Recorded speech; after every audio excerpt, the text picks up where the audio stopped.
When Emma told her husband, Daniel, that she was going on a girls' trip to Miami, he didn't think much of it. They had been married for 6 years, and although things had become a bit distant lately, he still trusted her. She packed a suitcase with bright dresses, sandals, and that perfume she only wore on special occasions. "It's just me and the girls, I need a break," she said with a playful smile. Daniel nodded, kissed her goodbye, and told her to enjoy herself. But a small knot of doubt formed in his stomach that night as she left. The first 2 days were quiet. Emma sent a few pictures: beach sunsets, brunches, and shopping sprees. Still, something about them seemed off.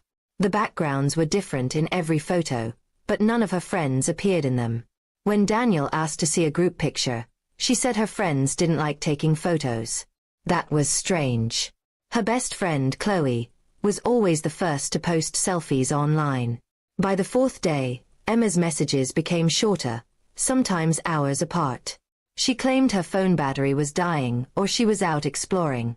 Daniel wanted to believe her, but curiosity started gnawing at him. On a hunch, he texted Chloe, casually asking how their trip was going. The reply came fast and cold. "What trip?" Daniel's heart dropped. He didn't respond right away. He took a deep breath and asked Chloe to clarify. She said she hadn't spoken to Emma in weeks and had no idea she was traveling. Daniel felt his chest tighten. His mind ran wild with possibilities. Was Emma lying to him? And if so, why? That night, Daniel couldn't sleep. He checked her credit card statements online and saw transactions in another city. Not Miami, but Chicago. That was the confirmation he needed. He didn't tell her he knew. Instead, he decided to wait. When Emma texted, "Be home Sunday night," he simply replied, "Can't wait to see you." Then he began his plan. He packed up her belongings carefully, every drawer, every closet space, leaving only his things behind. He took photos of everything as proof: the empty wardrobe, the missing suitcases, the receipts. Sunday came, and Daniel made sure to be home when she arrived. When he heard her key turn in the lock, he felt an odd calmness. Emma entered the house, smiling brightly. "I missed you," she said, dropping her bags. But her smile faded when she noticed the bare shelves, the missing photo frames, and the silence of the house. "Daniel, what's going on?" she asked nervously. He looked at her, not angry, just disappointed. "How was Chicago?" he asked quietly. Her face went pale. What are you talking about?" she stammered. He showed her the receipts and the messages with Chloe. "You said you were on a girls' trip, but none of your friends knew anything about it." For a moment, she tried to deny it. Then tears welled up in her eyes. "I just needed space," she whispered. "I went to see someone I met online. I didn't mean to hurt you." Daniel felt the air leave his lungs. He wanted to shout, but the hurt had already numbed him.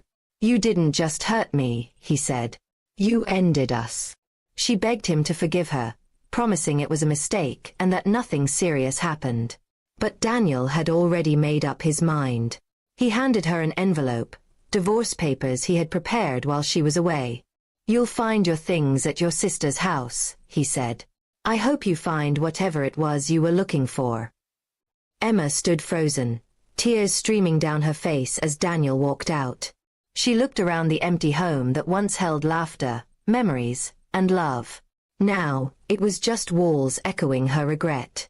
She realized the weight of her choices too late, that her lies had cost her everything. Over the next few days, she called and texted him, but he never responded.